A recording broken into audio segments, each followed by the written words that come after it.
بسم اللہ الرحمن الرحیم احمدک اللہم یا مجیب کل سائل والصلاة والسلام علی من هو افضل الوسائل وعلى آلہ واصحابہ ذوی الفضائل اما بعد فاعوذ باللہ من الشیطان الرجیم بسم اللہ الرحمن الرحیم قال اللہ تبارک و تعالی فی القرآن المجید والفرقان الحمید ذالک فضل اللہ یؤتیہ من یشاء آمنت باللہ صدق اللہ العظیم وصدق رسولہ النبی الکریم الامین وقال اللہ تبارک و تعالی فی شان حبیبہ مخبرا و آمرا ان اللہ وملائکتہ یصلون علی النبی یا ایہا الذین آمنوا صلو علیہ وسلموا تسلیما الصلاۃ والسلام علیک یا سیدی یا رسول اللہ وعلی آلک واصحابک یا سیدی یا حبیب اللہ الصلاۃ والسلام علیک یا سیدی یا نبی اللہ وعلی آلک واصحابک یا سیدی یا نور اللہ مولاي صلی وسلم دائما ابدا علی حبیبک خیر الخلق کلہم والحبیب الذی ترجى شفاعته لكل حول من الاحوال مقتحم ربی صلی وسلم دائما ابدا علی حبیبک خیر الخلق کلہم اسیروں کے مشکل کشا غوث اعظم اسیروں کے مشکل کشا غوث اعظم فقیروں کی حاجت روا غوث اعظم اسیروں کے مشکل کشا غوث اعظم فقیروں کی حاجت روا غوث اعظم گھرا ہے بلاؤں میں بندہ تمہارا گھرا ہے بلاؤں میں بندہ تمہارا مدد کے لیے آؤ یا غوث اعظم گھرا ہے بلاؤں میں بندہ تمہارا مدد کے لیے آؤ یا غوث اعظم تیرے ہاتھ میں نے دیا ہے تیرے ہاتھ میں نے دیا ہے تیرے ہاتھ ہے لاج یا غوث اعظم تم ہی دکھ سنو اپنے آفت زدوں کا تم ہی دکھ سنو اپنے آفت زدوں کا تم ہی درد کی دو دوا غوث اعظم تم ہی دکھ سنو اپنے آفت زدوں کا تم ہی درد کی دو دوا غوث اعظم بھنور میں پھنسا ہے ہمارا سفینہ بھنور میں پھنسا ہے ہمارا سفینہ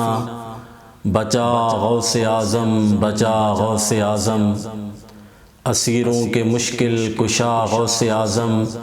فقیروں کے حاجت روا غوث اعظم نکالا ہے پہلے تو ڈوبے ہوں کو نکالا ہے پہلے تو ڈوبے ہوں کو اور اب ڈوبتوں کو بچا غوث اعظم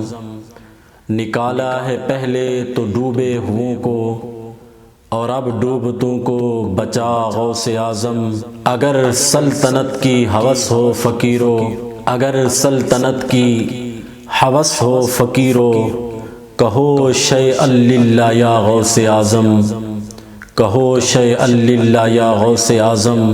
گرانے لگی ہے مجھے لغز شیپا گرانے لگی ہے مجھے لغز شیپا سنبھالو ضعیفوں کو یا غوث اعظم گرانے لگی ہے مجھے لغز شیپا سنبھالو ضعیفوں کو یا غوث اعظم اسیروں کے مشکل کشا غوث اعظم فقیروں کی حاجت روا غوث اعظم میری مشکلوں کو بھی آسان کیجئے کہ ہیں آپ مشکل کشا غوث اعظم کہ ہیں آپ مشکل کشا غوث اعظم اسیروں کے مشکل کشا غوث اعظم فقیروں کی حاجت روا غوث اعظم کہے کس سے جا کر حسن اپنے دل کی کہے کس سے جا کر حسن اپنے دل کی سنے کون تیرے سوا غوث اعظم سنے کون تیرے سوا غوث اعظم اسیروں کے مشکل کشا غوث اعظم فقیروں کی حاجت روا غوث اعظم۔ اللہ تبارک و تعالی جل جلالہ وعم نوالہ واتم برہانہ وعظم شانہ کی حمد و ثنا حضور سرور کائنات، مفخر موجودات، زینت بزم کائنات، دستگیر جہاں، غم گسار زماں، احمد مجتبی جناب محمد مصطفیٰ صلی اللہ علیہ وسلم کے دربار گوہربار میں ہدیہ درود و سلام کا نذرانہ عرض کرنے کے بعد، رب ذوالجلال کے فضل اور توفیق سے فکر مستقیم کے ہفتہ وار پروگرام میں آج کی ہماری گفتگو کا موضوع ہے کرامات غوث اعظم رضی اللہ تعالیٰ عنہ۔ میری دعا ہے کہ اللہ تبارک و تعالی ہم سب کو قرآن و سنت کا فہم عطا فرمائے، اور اللہ تبارک و تعالی ہم سب کو حضور غوث اعظم رضی اللہ تعالیٰ عنہ کے فیوز و برکات سے حصہ عطا فرمائے۔ آج کے موضوع کے لحاظ سے کرامات غوث اعظم رضی اللہ تعالیٰ عنہ، اس سلسلہ میں آپ پوری تاریخ اسلام کو دیکھیں تو حق کی سربلندی کے لیے اور حق کو واضح کرنے کے لیے اللہ کے ولیوں سے کرامات کا ظہور ہوتا آیا ہے، اور یہ اللہ کے ولی کو اللہ تبارک و تعالی کی طرف سے وہ مقام ولایت عطا ہوتا ہے کہ جس کی بنیاد پہ کہ جب حق کو واضح کرنا ہو اور حق کی سربلندی کے لیے اولیاء اللہ سے کرامات کا ظہور ہوتا ہے، اور یہ مقام اللہ کے ولیوں کو رب کی طرف سے دیا جاتا ہے، جیسا کہ بخاری شریف کے اندر یہ موجود ہے کہ نبی اکرم نور مجسم شفیع معظم صلی اللہ علیہ وسلم ارشاد فرماتے ہیں، حدیث قدسی ہے کہ رب ذوالجلال فرماتا ہے کہ بندہ فرض نمازوں کے علاوہ نوافل کی وجہ سے میرا وہ قرب حاصل کر لیتا ہے کہ میں اس کو اتنا اپنا محبوب بنا لیتا ہوں، یہاں تک کہ میں اس کے ہاتھ بن جاتا ہوں جن سے وہ پکڑتا ہے، میں اس کے کان بن جاتا ہوں جن سے وہ سنتا ہے، میں ان کی آنکھیں بن جاتا ہوں جن سے وہ دیکھتا ہے، میں ان کے قدم بن جاتا ہوں جن سے وہ چلتا ہے۔ یعنی اس انداز میں اللہ کے ولی کو جو رب کی طرف سے انعام ملتا ہے وہ اس انداز میں ہوتا ہے کہ طاقت رب ذوالجلال کی ہوتی ہے، ہاتھ اللہ کے ولی کے ہوتے ہیں، اور طاقت رب ذوالجلال کی ہوتی ہے، آنکھیں اللہ کے ولی کی ہوتی ہیں، اور دیکھنے کی طاقت رب ذوالجلال عطا فرماتا ہے۔ یعنی اس سلسلہ میں کہ اللہ کے ولیوں کی جو کرامات ہیں وہ اللہ کا دیا ہوا ایک ایسا انعام ہے کہ جو اللہ تبارک و تعالی اپنے ولیوں کو عطا فرماتا ہے کہ جس کی بنیاد پہ حق واضح ہوتا ہے اور باطل دب جاتا ہے اور حقیقت جو ہے وہ ابھر کے سامنے آ جاتی ہے۔ یعنی اس انداز میں اللہ کے ولی سے کرامات کا ظہور ہوتا آیا ہے، اور بالخصوص حضور غوث اعظم رضی اللہ تعالیٰ عنہ کو اللہ تبارک و تعالیٰ نے جو مقام ولایت عطا فرمایا ہے وہ بھی اتنا عظیم ہے کہ حضور غوث اعظم رضی اللہ تعالیٰ عنہ کو اللہ تبارک و تعالیٰ نے یہ مقام ولایت عطا فرمایا ہے، اور اس انداز میں جب آپ پیدا ہوئے تو حضور غوث اعظم رضی اللہ تعالیٰ عنہ کی پہلی کرامت جس کا ظہور ہوا بہجت الاسرار کے اندر یہ لکھا ہے، حضور غوث اعظم رضی اللہ تعالیٰ عنہ کی ولادت ہوئی تو آپ کا یہ معمول تھا کہ رمضان کے دنوں میں آپ اپنی والدہ کا بھی دودھ نہ پیتے تھے، یعنی آپ رمضان کے دنوں میں روزے کی حالت میں گزارتے تھے۔ تو اگلے سال ایسا ہوا کہ غبار کی وجہ سے رمضان کا چاند، جس میں لوگوں کو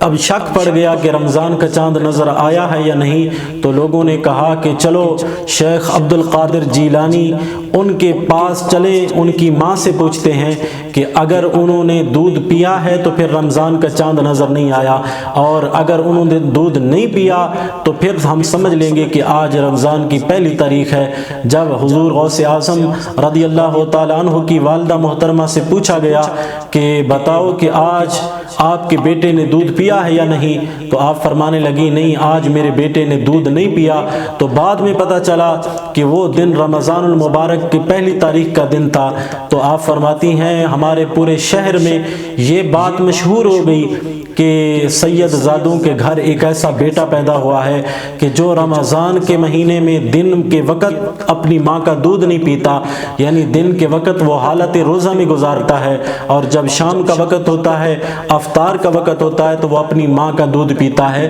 یہ حضور غوث اعظم رضی اللہ تعالیٰ عنہ کی پہلی کرامت ہے جس کا ظہور بچپن میں ہی ہو رہا تھا، اور اللہ تبارک و تعالیٰ نے اس انداز میں آپ رضی اللہ تعالیٰ عنہ کو مقام ولایت عطا فرمایا ہے۔ اس سلسلہ میں سیرت غوث الثقلین کے اندر لکھا ہے کہ حضور غوث اعظم رضی اللہ تعالیٰ عنہ جس وقت مقام قطبیت پر فیض ہو گئے، اور یہ بھی آپ کا قول ہے، فرماتے ہیں درست العلم حتی صرت قطبا، فرمایا میں اتنا علم پڑھتا رہا یہاں تک کہ میرے رب نے مجھے قطبیت کے مقام پہ فائز فرما دیا، یعنی علم کی وجہ سے اللہ تبارک و تعالیٰ نے آپ کو مقام قطبیت عطا فرمایا۔ پھر مقام قطبیت بھی ایسا تھا کہ جس پر آپ کی نگاہ کرم ہو جاتی تو اللہ تبارک و تعالیٰ اس کو بھی قطب کا مقام عطا فرما دیتا تھا۔ اس سلسلہ میں سیرت غوث الثقلین کے اندر یہ لکھا ہے کہ ایک مرتبہ حضور شیخ عبد القادر جیلانی رضی اللہ تعالیٰ عنہ مدینہ شریف کی حاضری سے واپسی پر ننگے پاؤں بغداد شریف واپس آ رہے تھے، تو رستے میں ایک چور اس انتظار میں تھا، ڈاکو، کہ کوئی مسافر یہاں سے گزرے اور میں اس کو لوٹوں۔ تو حضور غوث اعظم رضی اللہ تعالیٰ عنہ کو جس وقت وہاں سے گزر ہوا تو اس چور نے آگے بڑھ کے دیکھا تو حضور غوث اعظم رضی اللہ تعالیٰ عنہ تھے۔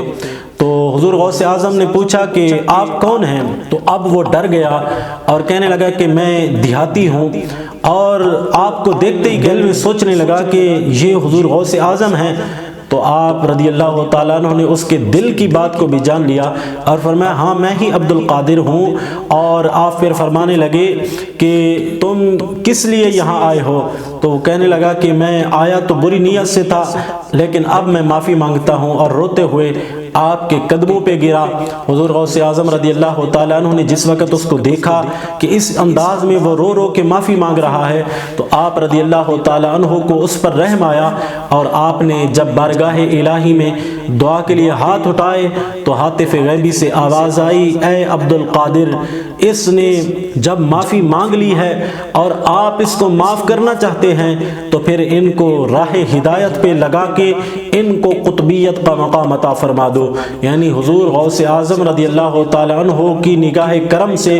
وہ ڈاکو، وہ چور جو چوری کے ارادے سے آیا تھا، جب نگاہ کرم شیخ عبد القادر جیلانی رضی اللہ تعالیٰ عنہ کی ہوئی ہے تو اللہ تبارک و تعالیٰ نے اسے بھی قطبیت کا مقام عطا فرما دیا ہے۔ اس سلسلہ میں شیخ عبد القادر جیلانی رضی اللہ تعالیٰ عنہ کو اللہ تبارک و تعالیٰ نے کیسا مقام عطا فرمایا تھا۔ آپ کی دعا میں اللہ نے اتنی برکتیں عطا فرمائی، اور آپ سے کرامات کا جو ظہور ہوتا رہا ان کا بھی شمار نہیں کیا جا سکتا، یہاں تک کہ بہجت الاسرار کے اندر یہ لکھا ہے کہ شیخ اسماعیل بن علی کہتے ہیں کہ علی بن حیتی رحمۃ اللہ علیہ جو اس وقت کے اولیاء اللہ میں سے ہیں، حضور غوث اعظم رضی اللہ تعالیٰ عنہ کے شاگردوں میں سے ہیں، تو آپ کے بارے میں آتا ہے کہ شیخ اسماعیل بن علی کہتے ہیں کہ جب علی بن حیتی بیمار ہوتے تو وہ میرے باغ میں تشریف لے آتے اور کافی دنوں تک وہاں ان کا وقت گزرتا۔ تو فرماتے ہیں ایک دن جب آپ بیمار ہوئے تو وہ میرے باغ میں آئے اور میرے پاس رہنے لگے، تو آپ کی عیادت کے لیے شیخ عبد القادر جیلانی رضی اللہ تعالیٰ عنہ آپ تشریف لے آئے۔ تو فرماتے ہیں کہ ہمارے باغ میں 2 درخت ایسے تھے جو بالکل سوکھ چکے تھے اور ہم نے انہیں کاٹنے کا ارادہ کر لیا تھا۔ حضور غوث اعظم رضی اللہ تعالیٰ عنہ نے اسی باغ کے اندر فرمایا کہ ایک درخت کے نیچے آپ نے جب وضو کیا اور دوسرا جو سوکھا ہوا درخت تھا اس کے نیچے جا کے آپ نے نوافل پڑھے، تو فرماتے ہیں کہ حضور غوث اعظم رضی اللہ تعالیٰ عنہ کے اس وضو والے پانی کی برکت سے اللہ تبارک و تعالیٰ نے ان سوکھے ہوئے درختوں کو تر و تازہ فرما دیا۔ پھر آپ فرماتے ہیں کہ صرف وہ درخت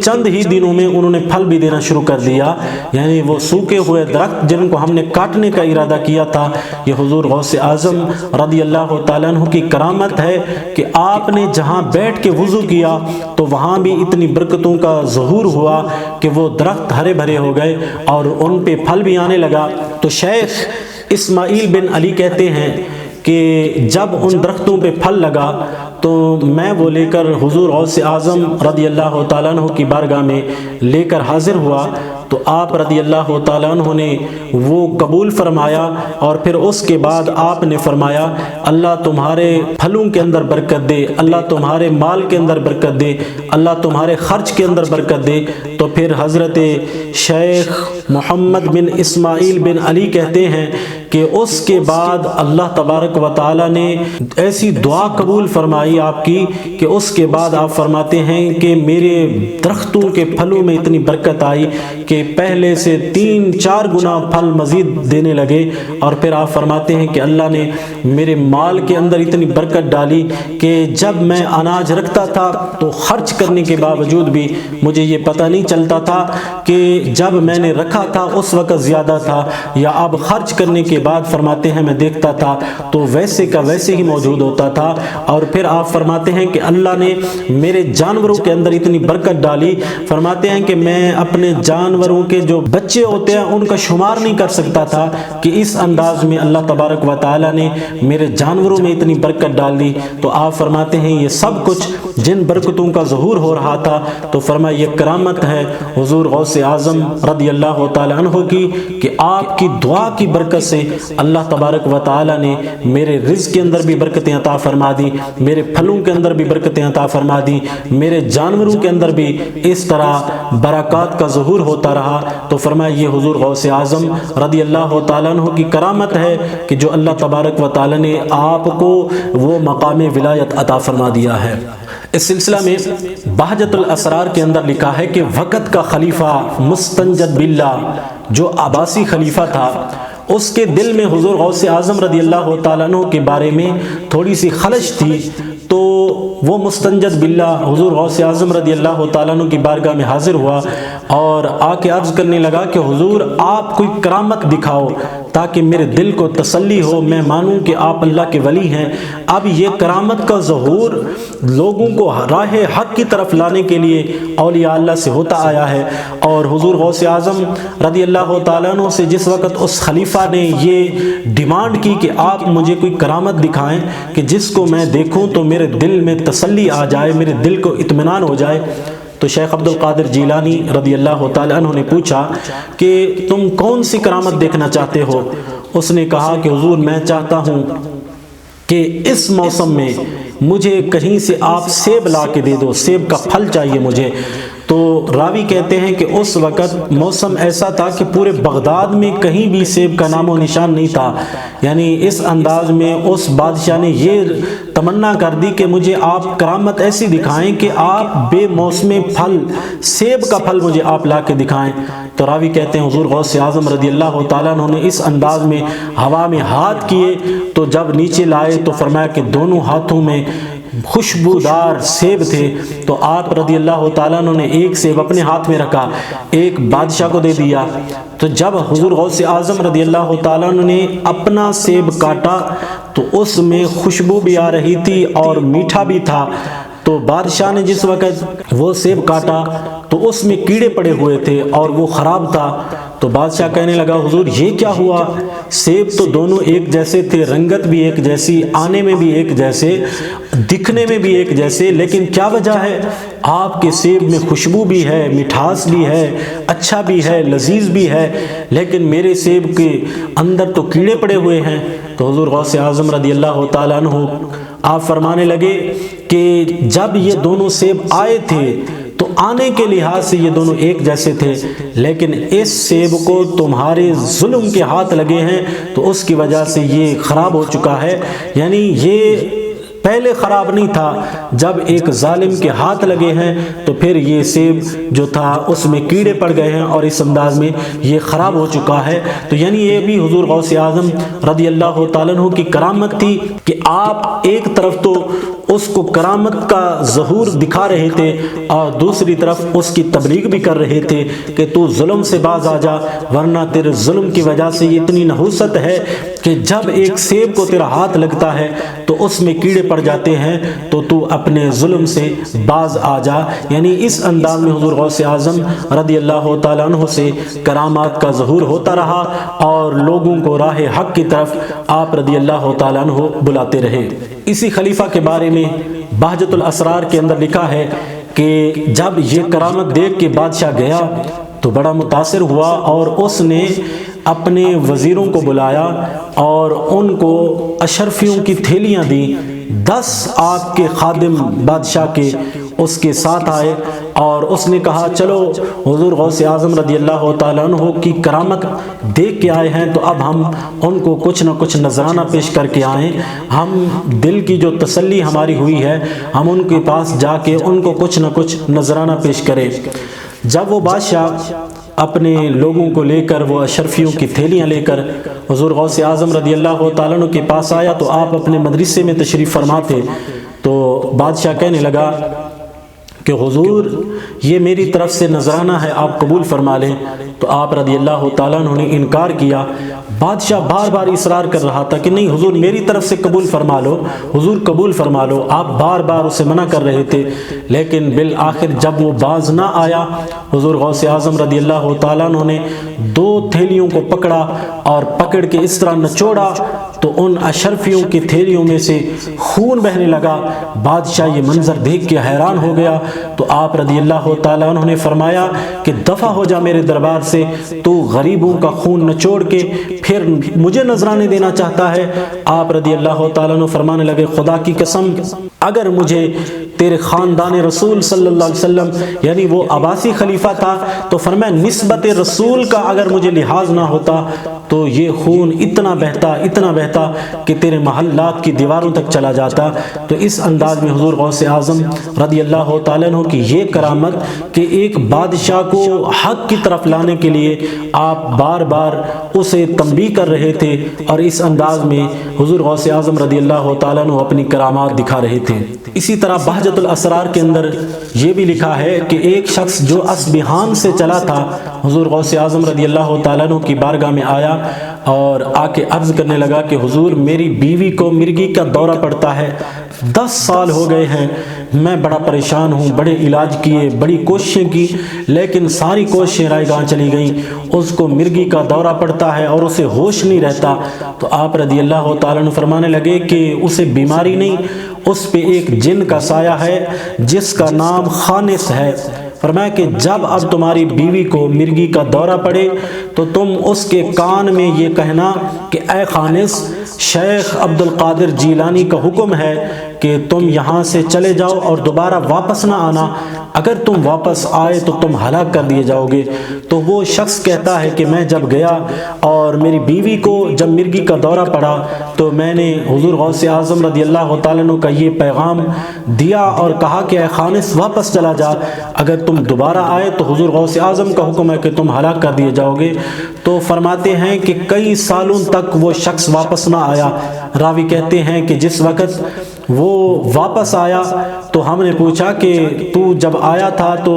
حضور غوث اعظم نے آپ کو علاج کا بتایا تھا تو بتا کیا بنا؟ تو وہ کہتا ہے کہ جب سے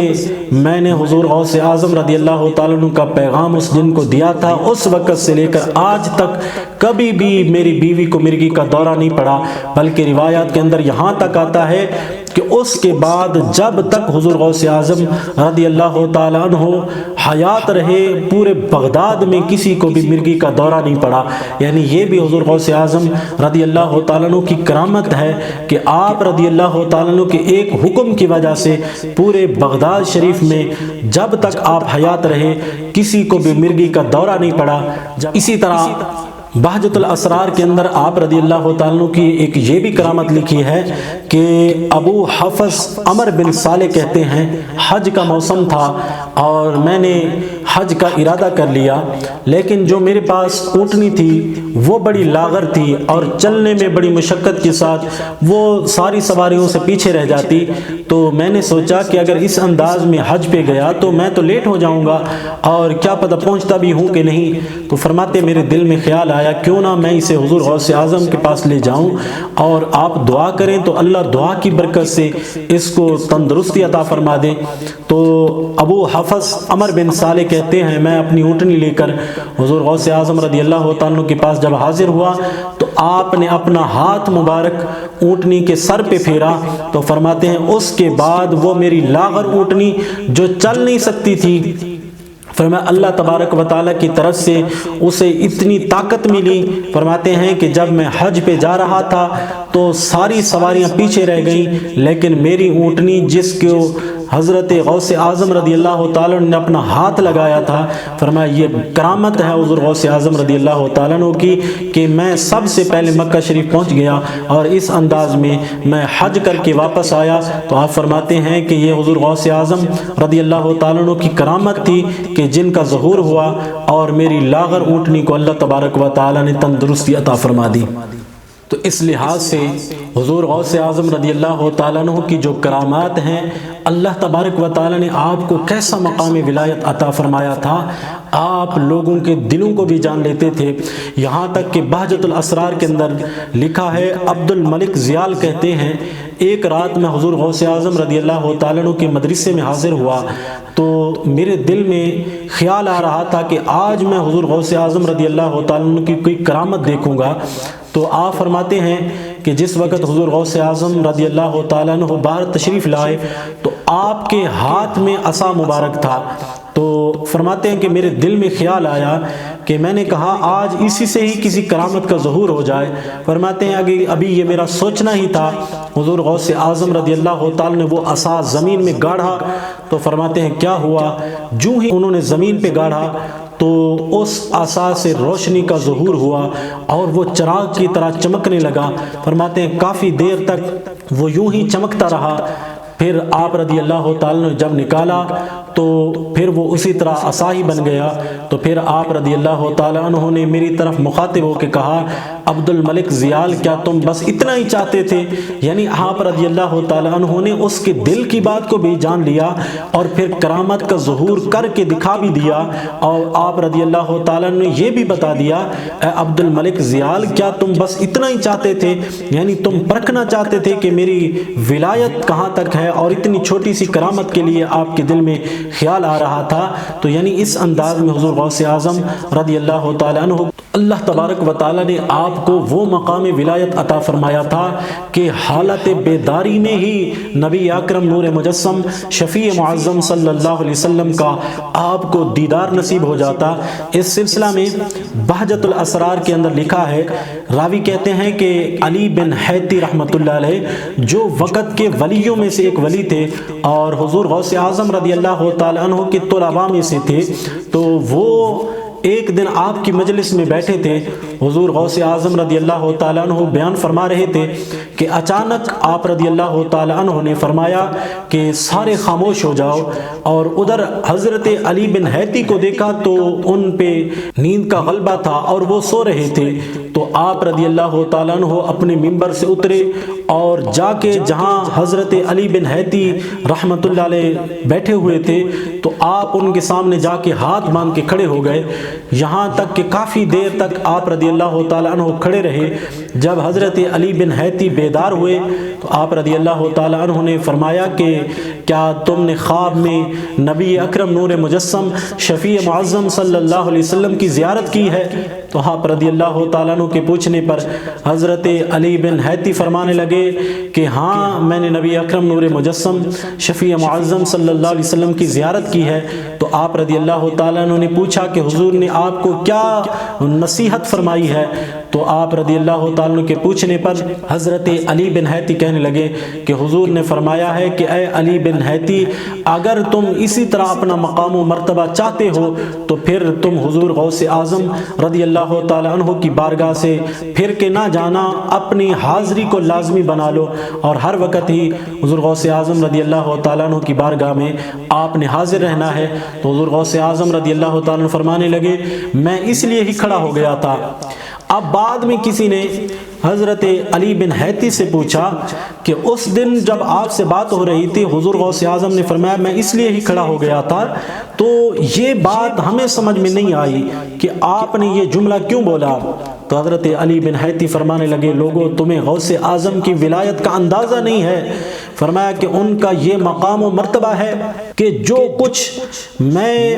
عالم خواب میں دیکھ رہا تھا، میں خواب میں سرکار کی زیارت کر رہا تھا، حضور غوث اعظم رضی اللہ تعالیٰ عنہ عالم بیداری میں حضور کی زیارت فرما رہے تھے۔ میرے سامنے جب وہ ہاتھ مانگ کے کھڑے تھے تو وہ میرے ادب کے لیے نہیں بلکہ سرکار کی تعظیم کے لیے کھڑے تھے۔ یعنی اس انداز میں آپ رضی اللہ تعالیٰ عنہ کو اللہ تبارک و تعالیٰ نے وہ مقام ولایت عطا فرمایا ہے کہ آپ رضی اللہ تعالیٰ عنہ کو حضور علیہ السلام کا دیدار جو تھا وہ حالت بیداری میں ہی نصیب ہو جاتا تھا۔ تو یہ حضور غوث اعظم رضی اللہ تعالیٰ عنہ کا مقام و مرتبہ ہے، اور یہ آپ کی کرامات میں سے کچھ کرامات ہیں کہ جو اللہ تبارک و تعالیٰ نے آپ کو عطا فرمائی ہیں۔ دعا ہے کہ اللہ تبارک و تعالیٰ ہم سب کو حضور غوث اعظم رضی اللہ تعالیٰ عنہ کے ساتھ سچی پکی محبت کرنے کی توفیق عطا فرمائے، اور اللہ تبارک و تعالیٰ ہم سب کو حضور غوث اعظم رضی اللہ تعالیٰ عنہ کے فیوز و برکات سے حصہ عطا فرمائے۔ آمین وآخر دعوایا ان الحمدللہ رب العالمین۔ دل سے ہزار بار مدینہ تجھے